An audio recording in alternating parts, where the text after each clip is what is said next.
And welcome in. Late Kick is live. It is Thursday night, December 16th, year of our Lord 2021, off the heels of the most legendary signing day, easily the most memorable signing day that any of us have ever been a part of, both as a fan or as an amicable host, which we were in Fort Lauderdale executing the duties of yesterday. We are jam-packed tonight, high atop downtown Nashville, Tennessee. Obviously, full reaction there. Texas A&M, huge day for them. I mean, we've even got Jackson State having a huge day. That's how you know it was a big deal. Nick Saban was right again. It just keeps happening. Colin, Jesse, about every 2 or 3 months, we get to do a segment where we talk about something Nick Saban said and something you wagged your finger at and shamed him for, and then something he ends up being right on. He did it again. Oh, and by the way, Alabama also had a very good class again yesterday. Probably not done there for that Alabama class. We've got big surprises to discuss. We've got so many programs to talk about. We've got bowl best bets tonight. Yes, the Ramen Noodle Express does operate during bowl season. We just wanted to wait and get as many opt-outs out of the way as possible. At Late Kick Josh, there is a lot coming up over the entire next, month? Make sure you're following there. At Late Kick Josh, a lot of space events coming up. If you know, you know. If you don't, just follow and find out. Also on Instagram, at Late Kick Josh. Lot going on. Yesterday, I want to talk about this before we even dive into our initial reaction. Yesterday, we were in Fort Lauderdale. A lot of you tuned in. We had record-breaking traffic on the channel. So many of you tuned in. Thank you for that. Our friends down in Fort Lauderdale at CBS Sports HQ made things go very smoothly. They're just an army of folks. It's like someone kicked over an ant bed, and all these ants were just going all over the place, putting out fires all day. And boy, we needed them.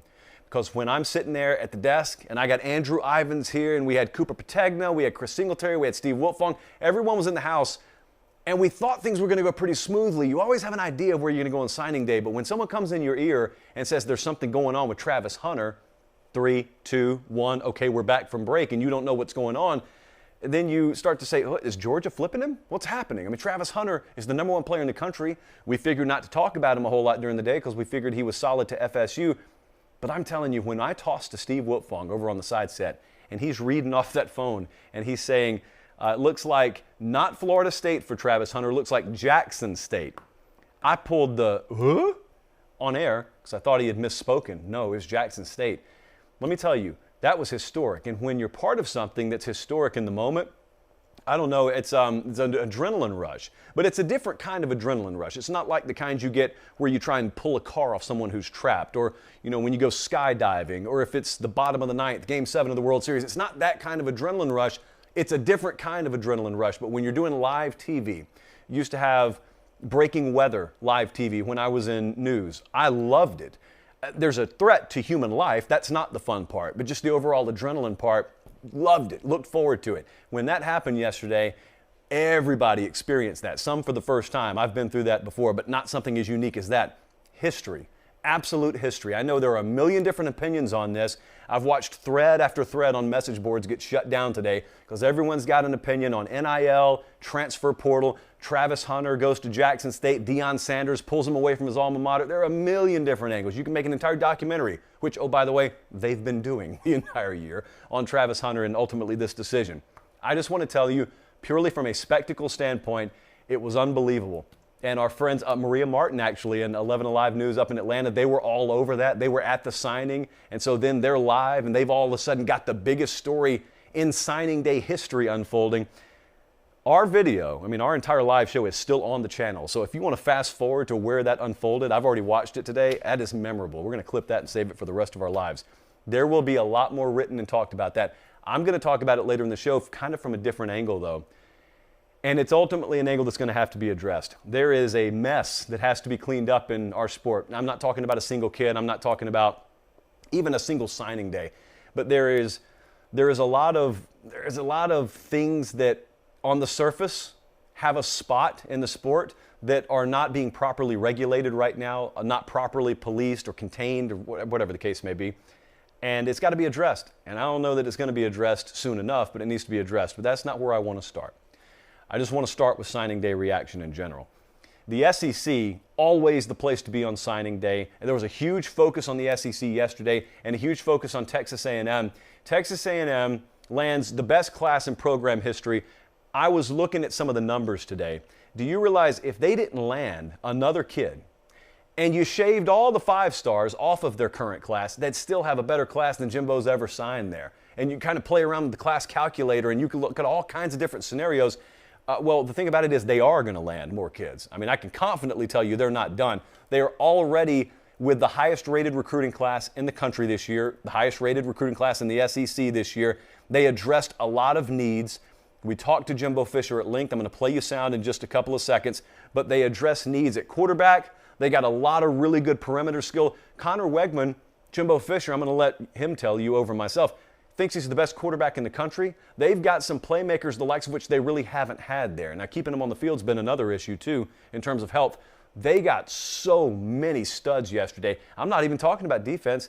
Defense, they totally retooled and revamped yesterday, too. But we get Jimbo Fisher on. We get notified in our ear, hey, we got Jimbo Fisher.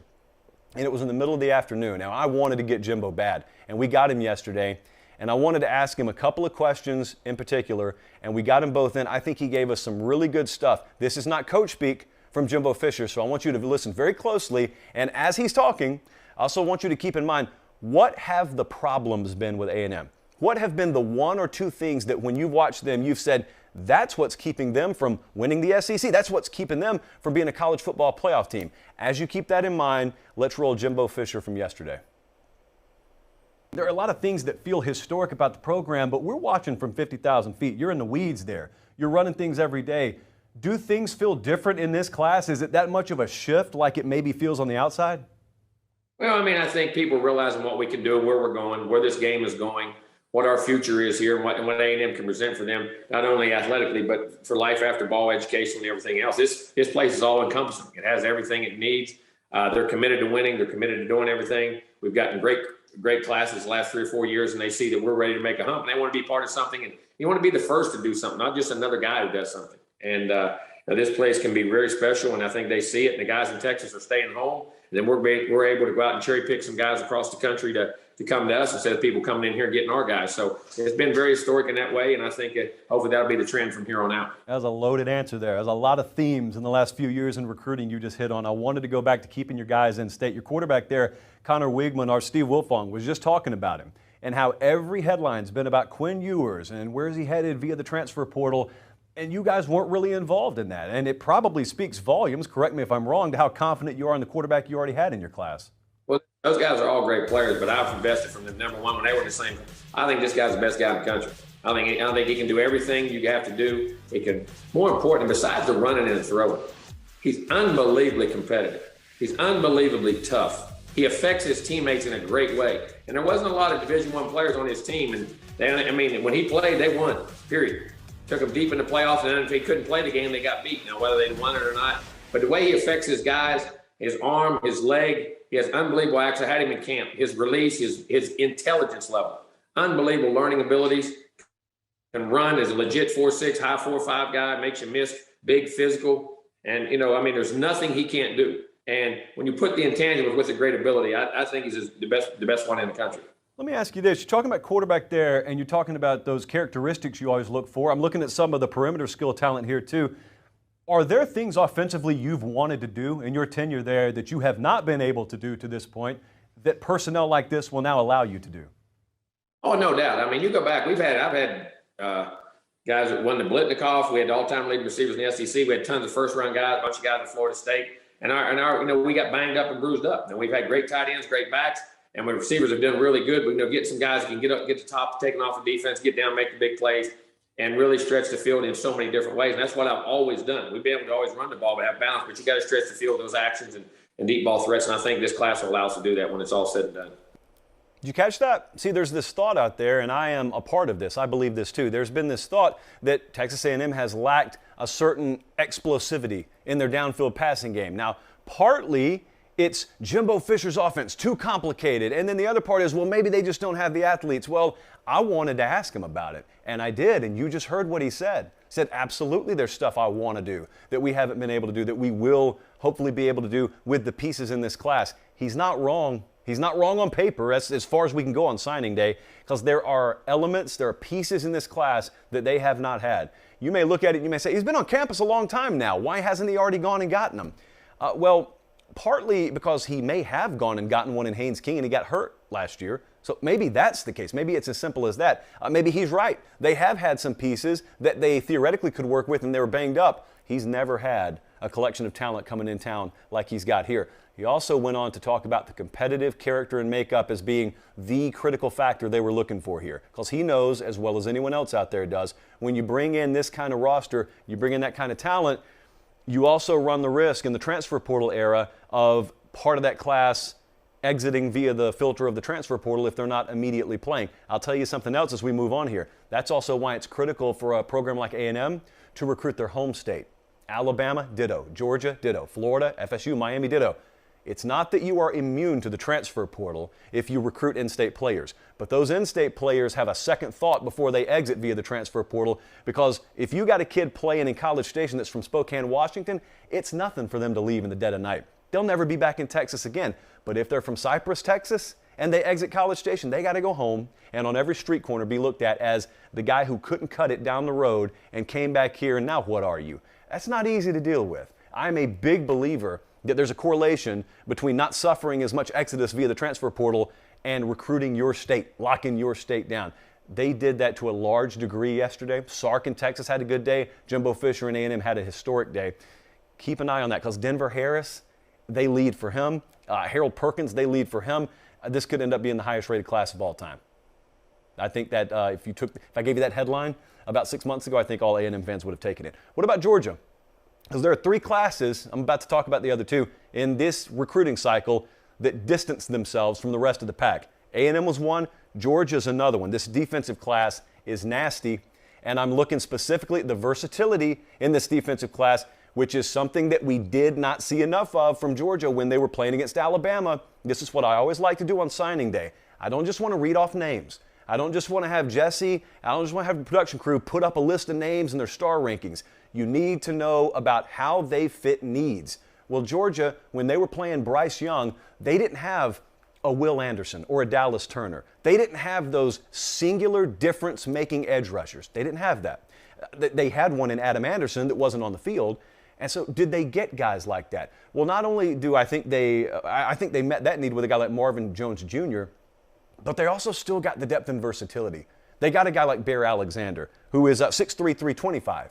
But then they also get Michael Williams, Hardaway High School's Michael Williams out of Columbus, Georgia. Go Hawks. 6'5", 265. And then Marvin Jones Jr. is more 6'4", 245. They also added Jaheim Singletary, who's one of the best corners in the country. Up and down the board, all three levels of the defense, they added difference makers. It's a really good day for them there. Wide receiver is a position that I've had some of my Georgia buddies complaining about and complaining that they didn't address it. I'll say this. I will agree with you that there is a sort of a data incomplete, blinking red light at the wide receiver position right now. They're not done, is what I'm saying. You got to, in the transfer portal era, learn to look at early signing day for what it is. It's kind of one threshold, and then the second signing day, the final one, that's another threshold. But then you get through spring practice, and then you go into that second transfer portal window. Once you're through all that, then you know what your roster is going to look like. I mean, this time last year, even going into spring of last year, there were guys that ended up playing for Georgia that weren't even on the team. Wide receiver could be like that for Georgia. So don't freak out just yet. You never know, which one or two difference makers you could add. For all you know, your Jamison Williams is still out there. It's a rare exception to the rule there, but you get my point. So let's not freak out just because on December 16th, Georgia doesn't have what you want at receiver. What about Alabama? Speaking of receiver, Alabama has become infamous for having that kind of elite, just deadly perimeter skill, and they got some more of it yesterday. Nick Saban and his staff put a premium on that position and a premium on those specific characteristics and traits. Isaiah Bond, Shaz Preston, Aaron Anderson, Kobe Prentice, all of those guys are top 150 athletes / receivers. All of them are track speed guys, and so they just keep reloading. It's like a blueprint. They've got a receiver type that they like, and there are enough of them out there where the best in the business can go get multiples per class. Nick Saban got multiples. Track speed, don't have to sacrifice physicality. They're going to be very good blockers. They're not going to be on the field, and they got enough of them where they can load them up and they can stack them. That's what we're looking at with Alabama. That's what a program like Georgia is trying to do. It's a lot harder than it looks to acquire that kind of talent. They got 2 top 60 offensive tackles yesterday too, and you're looking at them right there in Tyler Booker and Elijah Pritchett. Kirby Smart, I heard him talking yesterday about how he thought this was kind of a down year along the offensive line, but you're dealing with what you deal with. It's like if you're the New York Jets and you need a quarterback and you just happen to be drafting in a year where it's down at quarterback, well, what do? You probably still take a quarterback.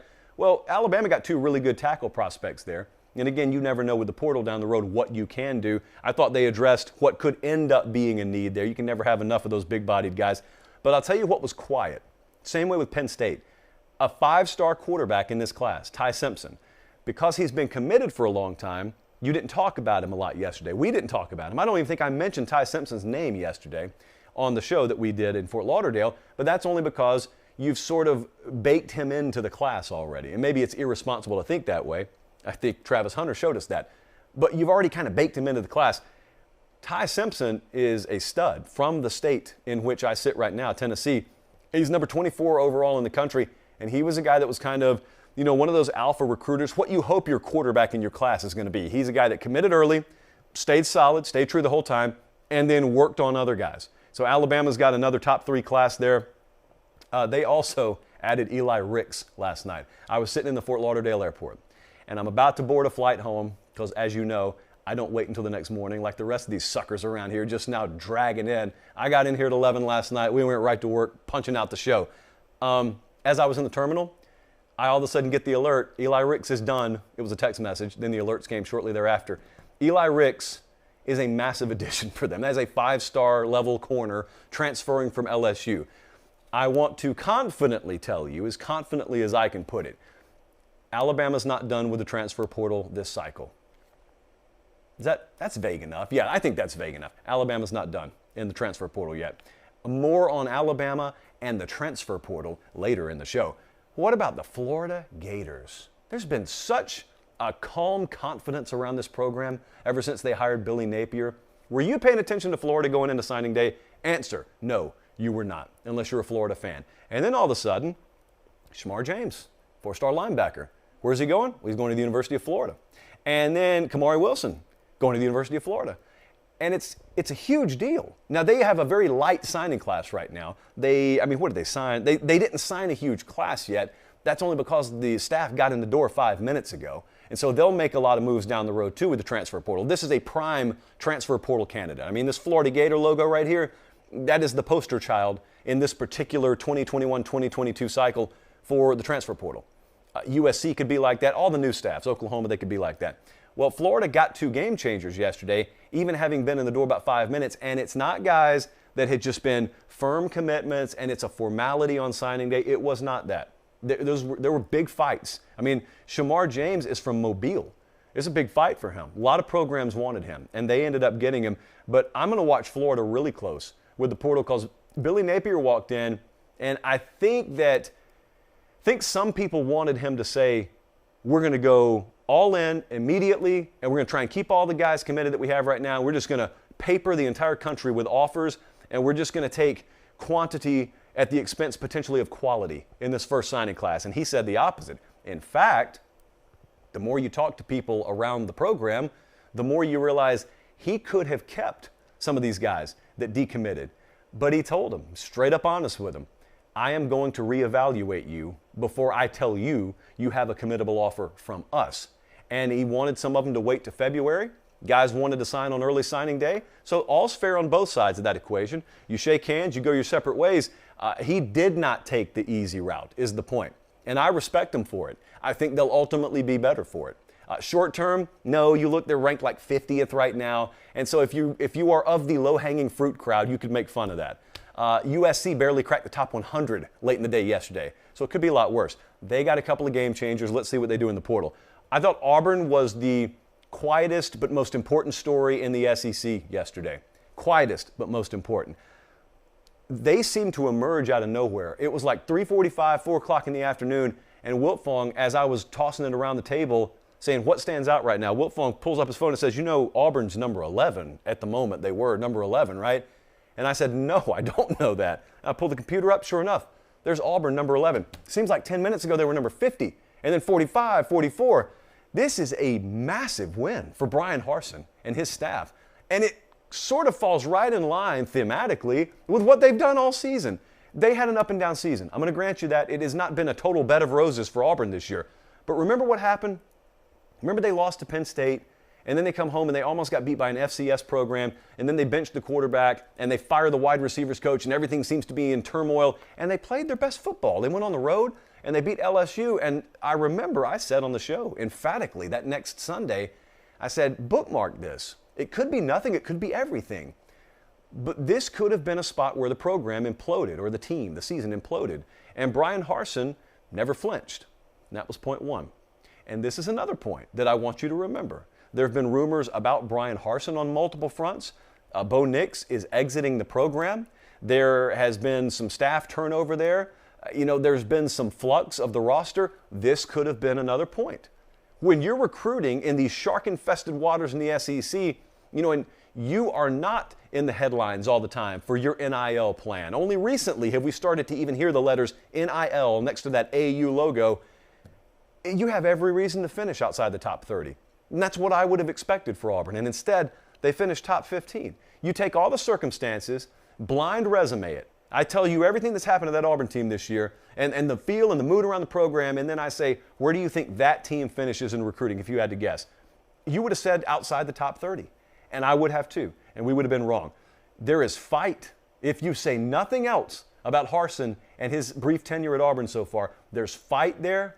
There's a sense that there are blinders on the program. And when I say blinders, I don't mean, blind to reality. I mean blind to a lot of the external criticism. And that's a credit. That's a credit because you think you always have stuff figured out. Most of the time you don't. Brian Harsin, to me, still is the most unknown commodity of all the head coaches in the SEC West. That doesn't mean he's not going to end up panning out and being one of the best. It's so much still up in the air to me. But these things matter. The way they rebounded at times during the season matters before they ran out of gas totally. And also what they did yesterday, locking down a top 15 class, it matters. It matters. Kentucky didn't finish anywhere. Kentucky, just to touch on a couple of teams right quick, Kentucky's got the number 11 team in the country. They got the number 11 signing class in the country. We had Keonta Goodwin on, 5-star offensive tackle. 6'8", about 350, 360, down from 400. Yes, at one point, there was a 6'8", 400-pound kid walking a high school hallway somewhere. We had him on late kick last night. He actually reaffirmed his commitment on late kick, and then there were some, headlines later in the night. As of this moment, Keonta Goodwin, still with Kentucky. Kentucky, the number 11 class. Mark Stoops has got to have the best job in America because he's sitting there, he's making the money he's making. They reward him when he wins 8 games a year. Everyone loves him there. He is so secure in his job that he can just overhaul the offense if he wants to. He can take chances in the transfer portal. Oh, and by the way, they're signing top 15 classes. It's when people talk about SEC bias, I look at all this, and I look at how frequently we have to talk about the SEC. If I didn't want to talk about the SEC, I still couldn't avoid it on signing day.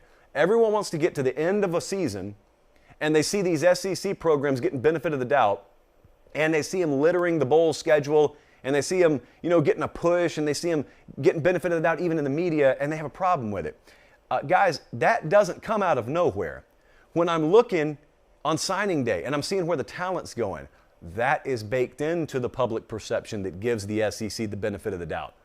This is a talent-based business. You've got to have the horses. They've got more of them. They keep getting more of them. That's why. Kentucky, you would not, if you talked about the SEC, if you're from, let's just say, Topeka, Kansas, and I said, tell me about the SEC. Kentucky wouldn't be in one of the first half dozen programs you mentioned. Kentucky finished 11th in the country yesterday. That would be among or right at the best in some of the other Power 5 conferences out there, depending on conference. That's wild. Tennessee finished 14th. That's a top 15 class. And think about how deep into the show it is. It's 7:24 right now. Think about how deep into the show we are before we've even talked about the Tennessee class. Hey, I want you to keep in mind that as some other programs out there lost their coaches, they never had to worry about it at Tennessee. There were some brief headlines about Josh Heupel. He shot him down very quickly. They've got the number 14 class in the country right now. It's becoming a place that is a lot more trendy and a lot more attractive. And as they start to really put their thumbprint on the program more and more, there's some excitement, as there should be, in Knoxville. And Josh Heupel, is a guy that showed you what he could do with someone else's pieces in year one. Really, really excited to see what they're about to do when they start to get more and more of their ingredients in the kitchen there. This is also a candidate, potentially, to make some moves in the portal. So that's a look around the SEC. What a day it was. And we're only through early signing day. We still got the second signing day coming up. Transfer portal pretty much 24/7, 365 right now. But it was a memorable day across the conference for many different reasons. You saw the SOT, the sound on tape, that's what that stands for. Soundbite, in other words, that we played of Jimbo yesterday. And sadly, when I put that up, or we did it in the show, I get off air, I think everyone's going to be talking about what Jimbo said. You weren't. A lot of you were talking about what I was wearing, because you only ever see me dressed like a flood victim and wear one thing all year. And so in the event that it looks like I'm going to apply for a loan, and I wear a suit jacket, I want to stress only a jacket, it was still a party from the waist down. It's as specific as I'd like to get with that. You guys were asking, what are you doing? Who's forcing you to do this? Well, no one forced me. It's just adequate decor, when you're working in someone else's studio. But that's not what I was proud of. I was kind of turned off by that. What I'm proud of is anyone who questioned the attire followed it up with, did you get the suit at Academy Sports and Outdoors? And then you remind me, when I say no, you say, didn't you tell me you can get everything you need at Academy Sports and Outdoors? Yes, I did. So I need to do my suit shopping at Academy Sports and Outdoors. And look, if they don't have one, I just need to buy the next best thing. We're looking at Michigan B-roll right now. Maybe just wear a Michigan jacket and dare someone to say something. Academy Sports and Outdoors, as we get towards Christmas, and I know a lot of you, if you're anything like me, a lot of you continue to put it off. I think the internet has spoiled you because the last ditch, the bailout, the safety net, it's always there. The old internet's always there. And you just put your fingers in your ears when you hear supply chain issues. Don't worry, December 23rd, 24th, I'll just overnight it. Well, look, I don't know if that's the most sound strategy in the world. But if that is the approach that you are choosing to take, academy.com, that's your bailout. I can promise you that academy.com is going to be there. Now look, once it leaves the store and it's out there in the open shipping market, I don't know what happens there. I can't vouch for that. They aren't sponsoring the show, but Academy is. And we vet all our sponsors thoroughly because we only have one of them. They have been our partner. They have been riding with us this entire season. We appreciate it so much. And if you want to show your appreciation in their ability to keep this show free of charge to you, academy.com or Academy Sports and Outdoors for all of your tailgating needs and your Christmas needs. And look, even when we get in January, let's be real, they're still going to be there for you in 2022 as well.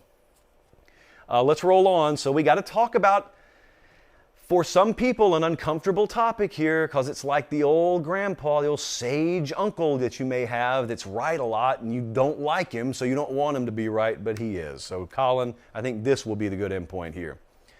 There was a lot of gnashing of teeth yesterday on early signing day. You watched Travis Hunter and you watched the whole NIL thing come through and he's headed to Jackson State. And then you look at how many thousands now, yes, thousands are in the transfer portal. And everyone's screaming in all caps, oh, the sport's in a bad place. The sport's not in a good place right now. This is not healthy for college football. And I find it kind of funny because some of the mouths that are exclaiming that are the same mouths that I remember vividly a few years ago saying, don't stop these kids from transferring. They should be able to do whatever they want, whenever they want. The coaches move around, the players should move around, and they should get paid when they do it. Whomst are we to stand in the way of Johnny Four-Star getting paid if someone wants to pay him? I remember all that, and I have the receipts. I have the receipts in my DMs and my email inbox, and some of you were very emphatic about it, and you better hope that someone doesn't do a forensic audit of your Twitter accounts, or else there's going to be some mind-numbing hypocrisy shown, and you're going to be holding both bags. Because a lot of you did support this. Now, if you watch this show, we were independent back in the day, but if you watch this show, I was accused of being a fence rider. It wasn't riding the fence at all. When we've talked about the transfer portal, when we've talked about NIL, I haven't been one that waves my cane at all this stuff and says no, because that's not the way they did it back in my day. It's still my day now. Back in the day, that's not how they did it. So say no to change 100% of the time. That hasn't been the refrain on this show, but it has been, let's be responsible about this. When you're watching those Black Friday sales and they're trying to calmly open the door and they're trying to single file you in the shopping mall or Academy Sports and Outdoors, it's not that they don't want you to be able to shop. They invited you there. They want you to be able to shop. They just don't want you to stampede 10-year-olds so you can go get a grill. or so you can go get, a bib for your kid. That is not the best way to go about it. As I've said, there is a tactful way to go about this, but some of you don't want to listen to me. Well, at least listen to Nick Saban has always been my advice. During all this commotion, Nick Saban's just kind of sat over there. You got the transfer portal on fire, and you got NIL, and all sorts of things happening there, and you got Nick Saban over there kind of yawning, shrugging his shoulders, and he's a better man than I am, and he's a better man than a lot of us are, because if I was right as often as he is, I told you so, all day, every day. I would have press conferences every Monday, Wednesday, and Friday where I just pulled out a new sheet of paper and I said, I told you so on this. This goes back so long, guys. Remember, they had the Saban rule passed when he first got to Alabama because he was out working everyone in spring on the recruiting trail. So they just flat out put a window in there, really because guys wanted to be able to take vacation. And they said, you can't be out evaluating if you're a head coach. And he still dominated. He just found a way around it, still dominated. And then they had that instance where he asked you, is this really what you want college football to be? You had tempo, you had RPO, you had different offensive lineman downfield rules at the pro level as opposed to the college level. And everyone said, oh, he's whining, he's whining. No, he wasn't whining. He just waited for you to answer. You said, yes, this is what we want college football to be. He overhauled his entire philosophy offensively, and then he started buzzsawing you to death. It's just the difference is he didn't suffocate you anymore. He hung 50 on you. That was Alabama football, and they stayed at the top. And then the playoff expansion talk comes along. And he said, I don't know if that's the best thing to do to get parity in the sport, but no one wanted to listen. And so let's get something that will make sure that we just don't have this monopoly, this Alabama monopoly. And then they've been in it every year but one, and they've continued to win national title after national title after national title. And then the transfer portal. And Maurice Smith, a grad transfer albeit, but Maurice Smith was one of the first case studies of how strong a stance Nick Saban was going to take on guys just freely transferring anywhere they wanted to. He said, this is not good for the sport. And everyone said, you just want to hoard all the talent over there. And he said to you, no, what's going to happen is some pretty good players are going to leave our program. I'm going to go take the best players in the country. But nope, we open up that transfer portal anyway. And who's Jamison Williams playing for? Where's he going to be playing New Year's Eve? In the playoff as the leading receiver for the defending national champ that is again going to challenge for a national championship. They're dominating the transfer portal. And now NIL comes along. Nick Saban hates NIL. If he tells you otherwise, he's just saying it because he has to. Nick Saban hates NIL. Most people don't really like what's going on right now, but yet you've got a very, very vocal crowd out there. I don't know if they're the majority or the minority, but you got a very vocal crowd out there that believes this is what it's going to take to shave the tops off of the few redwoods in college football and have equality and parity throughout. This is the way that second-tier and third-tier programs are going to really be able to balance the sport out. It's not. It's not. If you haven't already learned the lesson through the first 6 or 7 trials, let number 8 be the lesson for you. Nick Saban and the same usual round of suspects who are already the best at what they do are the best because they adapt. And they've already adapted to this. I don't know if you watched yesterday. Alabama did really good on National Signing Day. They will continue to do really good. College football, though, has too many kids right now around the pool and not nearly enough lifeguards. It's okay for the kids to go swimming. It's okay for kids to transfer. It's okay for NIL. It's okay. Like a lot of us have long since realized, boy, there's a lot of money here. Maybe those kids should be making some. Or those coaches do move around a lot. You know, maybe there are instances where kids should be able to more freely transfer. Listen, you may get Nick Saban off the record and agree with all that. It's not that the Nick Sabans of the world or the JPs of the world, me and Nick, it's not that we're sitting here and we're saying, kids, you can't go swimming. Stay away from the pool. It's not that. It's just that if you're 4 foot tall and you can't swim, and that's a 5 foot tall section over here, let's stay out of that. Let's go put you in the 3 foot section and I need to watch after you. Well, you don't want me to have fun. No, it's not that. Well, you think I'm allergic to water? No, it's not that. It's not that. I just don't want you to drown. That's not a real fun day for anyone. And likewise, right now, we didn't have a process to slowly implement the transfer portal. We didn't have a process. We didn't have any adults around the pool. We didn't have anybody to say, we can go swimming, or we can open this transfer portal, we can have NIL, let's be responsible at it. No, instead, there was just this giant whistle and a free-for-all. How do you get it back now? The cattle are all over the place. How do you get them back? I've been watching Yellowstone a lot. This is a mess. It's a mess, and I don't really know how to clean it up. See, I can tell you don't make the mess, but once you've made the mess, you clean it up. You made it, you go clean it up. I don't even know who the you is. That's kind of a problem. I don't know who the you is. And secondly, even if we do identify some arbiters here and people who can take control, who are they, and are they ready to do it? Are they prepared to do that? We don't have a commissioner in this sport right now, and we certainly don't have a governing body that's centralized and has the best interest of college football at the forefront of the decision-making process. You've got different camps out there, and you got everyone in it for themselves right now. I'm not blaming the folks with the SEC on their chest for looking out for their conference, or the folks with ACC on their chest for looking out for their conference. Given the current landscape, that's the same way you and I would have to handle things if we ran those respective conferences. It's going to take a mentality of serving the greater good of the sport over the individual greater good in order to change things. I don't know where that comes from.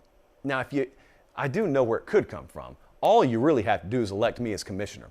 But in the absence of us being able to get enough folks on board to do that, I don't really know where it comes from. I will tell you this, though. Circling back to Nick Saban for a second, man, I think one of the defining moments of Nick Saban's entire career at Alabama wasn't a championship. It wasn't a huge crippling loss in his rebound. It was when he sat at that podium several years ago and he said, is this really what you want college football to be? And this could apply to a number of topics right now. The biggest critical mistake that so many people made is they took that as nervousness and as a defense mechanism, and they should have taken it as a blaring warning sign for what he was about to do to you as you did something that detrimentally impacted college football. He's 10 feet tall, so he can swim in the deep end, no problem. You're 3 feet tall, and you can't swim. You get thrown in the deep end, you drown. A lot of college football is kind of gasping for breath right now and has no clue how to handle it. Nick Saban's fine. Bama's fine. Any kind of offense you want to run, any kind of NIL process you want to put in place, any kind of transfer portal situation you want to presume, they'll be fine. It's not them that he was worried about. It was the sport that he's been worried about. It's the same problem you have right now when everyone asks, what's the solution here? The solution is you got to get some selflessness in the room. You may look at Nick Saban and think, oh, that guy only cares about Alabama. He's selfish. He's not selfless.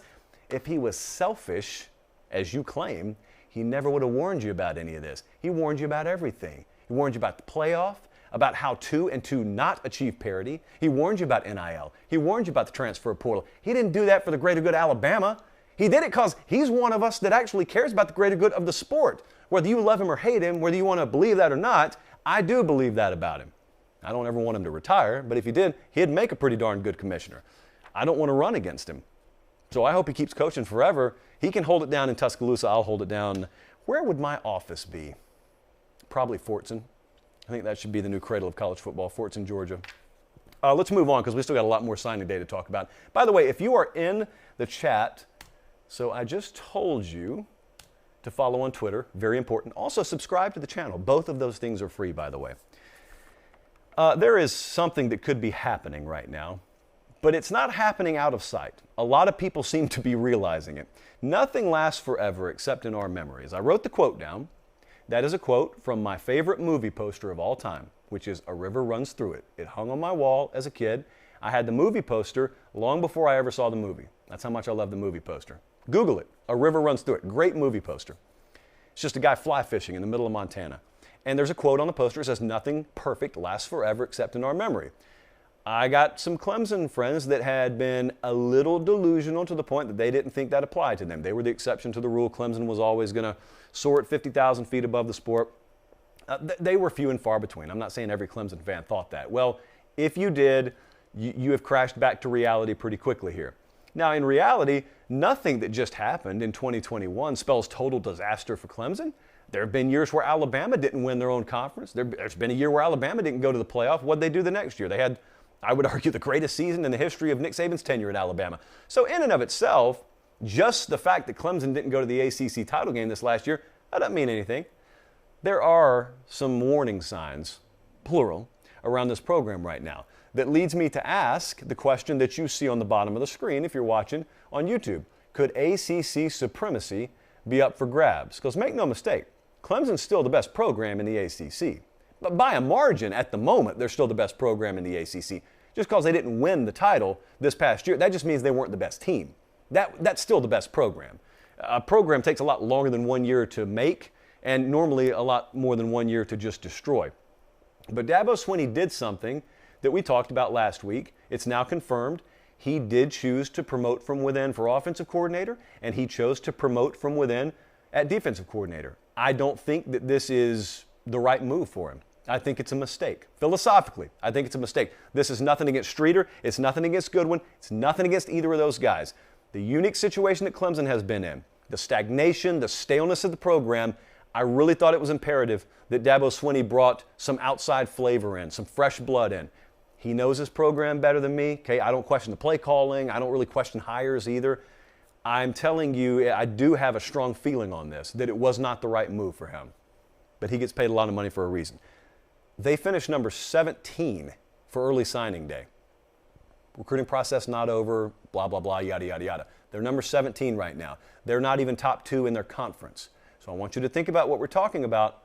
Losing coordinators, high-level coordinators, long-time coordinators, losing an athletic director, not having any bite in recruiting this year, having several decommits, big decommits down the stretch, having transfer portal, not a mass exodus, but a couple of guys leave.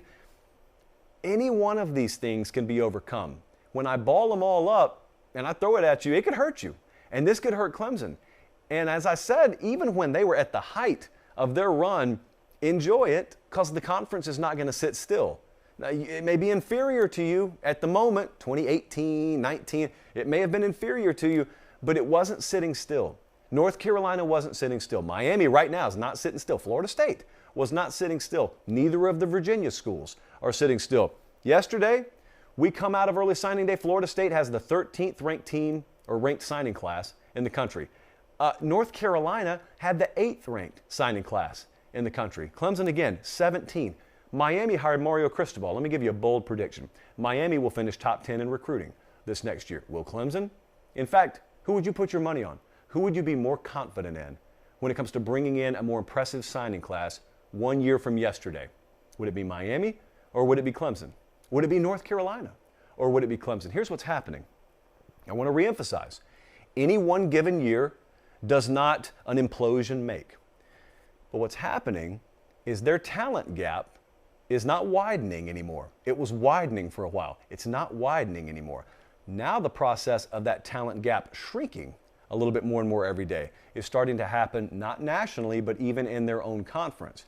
And so no longer, especially against these programs, are they waltzing into stadiums knowing they have a 3-touchdown edge on you just in terms of sheer raw talent. Could still be better. They're not going to have that insurmountable talent edge where the helmet gets thrown out on the field and that's what beats you. They may not have the coaching edge either. Because, listen, hats off to Streeter, hats off to Goodwin if they get it done. They are unknowns right now. Unknown commodities trying to replace head coaching caliber coordinators in Tony Elliott and Brenton Venables, and guys that were staples of the program for a long time. Cade Klubnik is the quarterback that they signed yesterday, and DJ Uiagalelei was so underwhelming last year that people are asking whether Cade Klubnik can come in and start this year, start next year, can come in and start as a true freshman. So that most important position is in a state of flux. Offense and defense, unproven coordinators elevated from within a program that's been very stagnant for a couple of years now. Recruiting has taken an absolute dip. That layer of kind of invincibility, the Clemson curtain of no one ever decommits from here and no one ever leaves from here, well, that's eroded away a little bit too. What's the conference going to look like coming up in the next 2 to 4 years? Because this past year can be made to be forgotten about if Clemson just restores order and they march right to Charlotte and win the ACC and they go to the playoff next year. You have one more year like you just had, you see panic now, you'd see total freak out if that happened.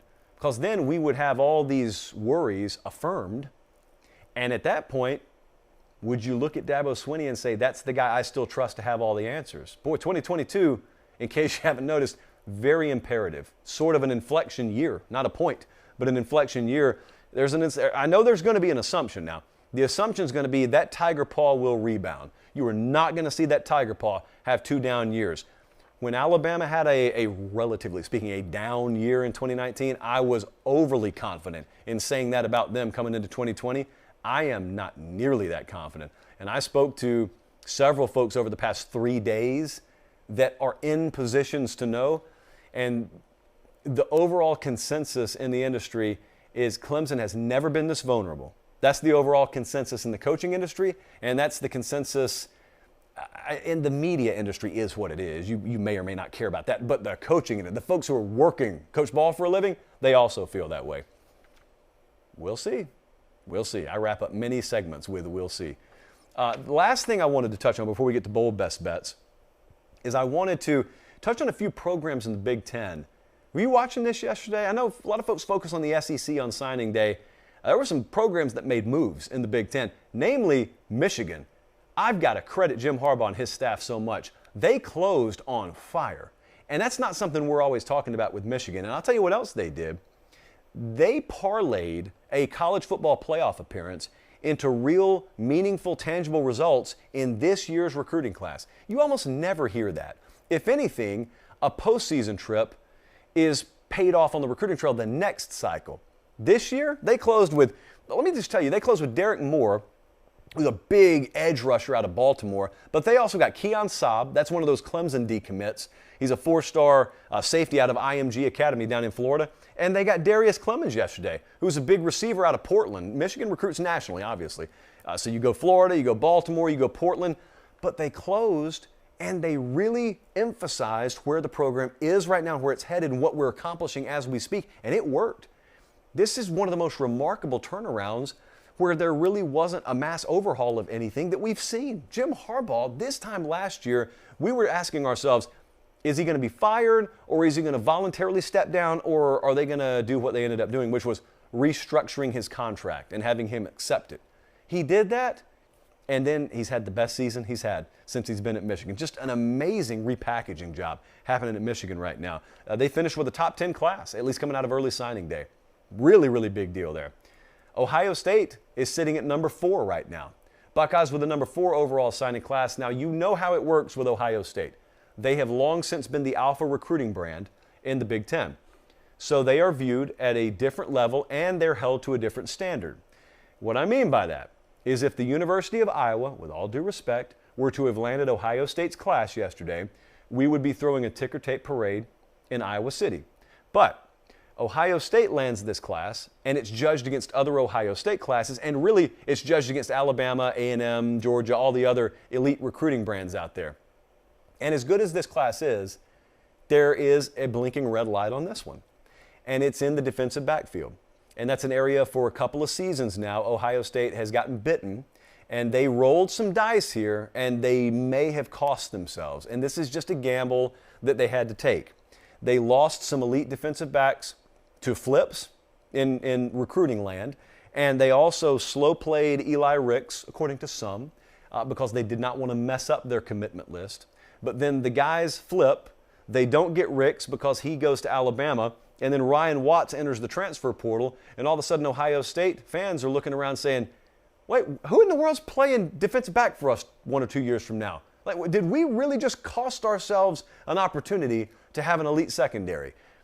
What I would say to you is the same thing I'm saying right now when Georgia fans are talking about their wide receiver unit. It's not done. There are guys not even in the portal yet that will end up being in the portal. This is a destination. For a lot of players, it's a destination. I saw Mark Pantoni tweet out earlier. He runs things essentially at Ohio State. Said, been watching film of transfer portal players today. That's the modern day of college football. They will still have several swings at guys who are starting caliber defensive backs at Ohio State. So let's just bookmark it. No, it's not an ideal situation right now. Let's bookmark it though. Penn State was the story of the cycle to me in the Big Ten because Penn State was so quiet. They already had their entire signing class locked up yesterday, and they finished number 6. You look at that and you think that's a typo. It's not. Penn State right now is the number 6 signing class in the country. This is a remarkable class for James Franklin and his entire staff there. And they didn't have any, major losses yesterday. But here's what's fun when you dive into the Penn State signing class, and you kind of do what we did with Texas A&M a second ago. When you look at the Penn State signing class, and then you ask yourself, what has Penn State been missing? Difference makers offensively. Got one Jahan Dotson. Need several of them. You got maybe one elite tailback. Let's get us a couple more. How about quarterback? Sean Clifford, coming back for his 47th year at State College. let's go get ourselves a true 5-star caliber quarterback. They did all those things. You look at Penn State's commitment list, and it's almost all offensive players at the top. Drew Aller is a 5-star quarterback out of Ohio, nonetheless, who has committed and stayed committed to Penn State, and he's a guy everyone's been talking about up there. It's always, well, when we get Drew in here, when we get Aller in here. They've been talking about it midway through this past season. Said, how's this going to change when we get Drew in here? Well, we're about to find out because he's headed to town very soon. Nicholas Singleton is a big-time running back. We talked about him a lot when he did commit there. Caden Saunders, wide receiver. They got a lot of good offensive skill, and there's a lot different versatility. The characteristics of some of these guys are a little bit different than the player traits and characteristics you've seen Penn State teams have so far. So if these guys do pan out, this is a different looking Penn State offense than we've seen, which is what they have to take the next step to be where they want to be in the Big Ten. I wanted to also touch on Michigan State right quick. Let me get this in the right order, okay? So Justin Thend works for our Michigan State 24/7 site. And I have to give shout outs because it's his birthday. So happy birthday. And then I also had to ask him, how do I pronounce your last name, man? Like I've communicated with him for a while, but Thind. How would you pronounce it? I almost tried to put a Z in the word minced yesterday. Embarrassing situation. Luckily, spell check caught it. So Thend, Justin Thend, happy birthday. He puts this little nugget of information on the Michigan State board earlier. Michigan State signed more 4-star players in this class than the last 4 recruiting cycles combined. That's not bad. And you know what? They missed out on Armani Winfield and Keontae Goodwin, who committed on late kick yesterday. They missed out on some of the really big remaining targets they had out there. They still got more 4-star or better talent in this class than the past 4 combined. And as you know, synonymous with Michigan State and Mel Tucker is transfer portal. So they still have work that they can do in this class. I was very impressed with this yesterday. You know, now they're finishing early signing day at 21, and really this is a testament because if anything, people are saying, ooh, they need to be ranked a little higher. Yeah, Michigan State football. That's right. When they're only at 21, you're thinking to yourself, I need to do a little better. There's a new standard there. This year has changed the standard. Mel Tucker has changed the standard there. Boy, I've talked a lot of signing day the past 48 hours. So I'm not saying I'm glad to have it in the rear view. I'm glad to be done speaking so I can rest the voice. But we can't do it yet because we have best bets for bowl season to hand out. You ready? The Ramen Noodle Express was not going to leave you high and dry in bowl season. We just had to wait for the opt-outs to be finalized. You like when I pop the paper, you said, so I'm going to do it frequently. Western Kentucky +3. This is a Saturday game. All 3 of the games I'm about to hand out are this Saturday. Western Kentucky +3, they're playing App State. Fresno State, I like it anywhere under 13. Fresno State -12.5, that is a Saturday game. And Utah State +7.5, I'll also take it at 7. They're playing Oregon State, that's a later game, I think. It's on ABC. So Utah State +7.5, Fresno -12.5, Western Kentucky +3. Guys, thank you so much for watching and for tuning into the Signing Day show yesterday. Had a great reception. I met several of you in the Fort Lauderdale airport, going and coming, so thank you for that. Also, we will be here Sunday night, and then we're going to enter Christmas broadcast scheduling, which is sort of TBD still, but I'll let you know. I'll give you a final schedule Sunday night. Also going to announce where we will be for the playoff on Sunday night. It's down to 2, either Dallas or Miami. So I'll let you know that on Sunday night. Thank you so much for watching. For producer Jesse, for director Colin, I'm Josh Pate. Subscribe to the channel, follow on Twitter @LateKickJosh. Have yourselves a great rest of your evening, and God bless.